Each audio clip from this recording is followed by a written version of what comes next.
Hermano, en mis viajes escuché de una gran batalla en tu tierra natal, en un lugar llamado las Puertas de Fuego. Las Puertas Calientes. ¿Estuviste allí? No. Oigo lamento en tu voz. Por muchos años me arrepentí de no haber muerto allí. Pero ya no. Hola cracks, espero se encuentren excelente. En God of War Ragnarok, durante una conversación con Mimir, Kratos lamenta no haber muerto junto al rey Leónidas de Esparta y sus valientes 300, resistiendo la embestida del ejército persa, en lo que se conoció como la Batalla de las Termópilas o Puertas Calientes. En primera instancia, las palabras de Kratos pueden suponer una larga tradición espartana, la de tener una muerte gloriosa en batalla, pero nada más lejos de la realidad. Kratos siempre buscó la gloria y la fama mundial, pero solo en reconocimiento por sus hazañas y logros, no en la muerte. Sus intenciones quedan expuestas cuando tuvo que hacer frente al ejército bárbaro. Justo en el momento en que Kratos iba a ser rematado, vendió su alma al dios Ares para garantizar la victoria espartana. Evidentemente, aquella se podría haber considerado una muerte honrosa para Kratos, dadas las circunstancias. Otro momento en el que se demostró esto fue en el cómic canónico de God of War. En él se relata que, durante su búsqueda inicial de la ambrosía, Kratos abandonó conscientemente a sus camaradas espartanos a una muerte segura, pero estos regresaron más tarde como reanimados, buscando venganza contra Kratos.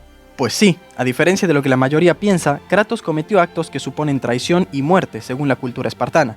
Así pues, queda determinado que a Kratos solo le interesaba la gloria y el reconocimiento en vida, mas no en la muerte. Pero si este es el caso, ¿por qué lamentaría no haber muerto en las Termópilas? Y aquí es donde debemos retomar los acontecimientos de Chains of Olympus, concretamente el principio y final de esta aventura.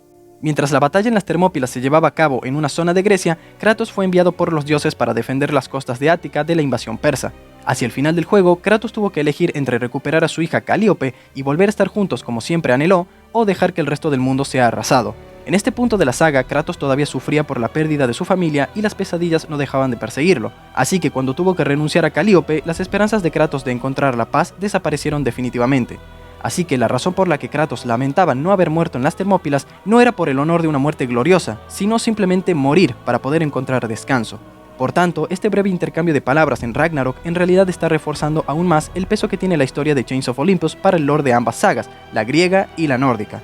Otra hipótesis es que Kratos se arrepintió de no haber muerto en las Termópilas sencillamente porque esa batalla podría haber ocurrido antes de la batalla contra los bárbaros. Por lo tanto, si hubiera muerto en las Termópilas, tal vez nunca se hubiera convertido en un general tan exitoso, sediento de gloria y en última instancia sin tener que volverse el siervo de Ares, y básicamente evitar la muerte de su propia familia.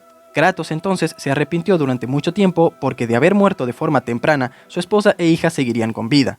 Y cuando Kratos dijo que ya no se arrepiente, fue porque ahora tiene una razón para vivir, siendo esa misma su hijo Atreus y el recuerdo de su esposa Fey. Incluso si su pérdida original todavía pesa sobre su alma, al menos ahora Kratos tiene una chispa de esperanza en la figura de Atreus, ya que con él aprendió a ser padre nuevamente, y gracias a Fey encontró la paz que, durante tantos años, creía imposible.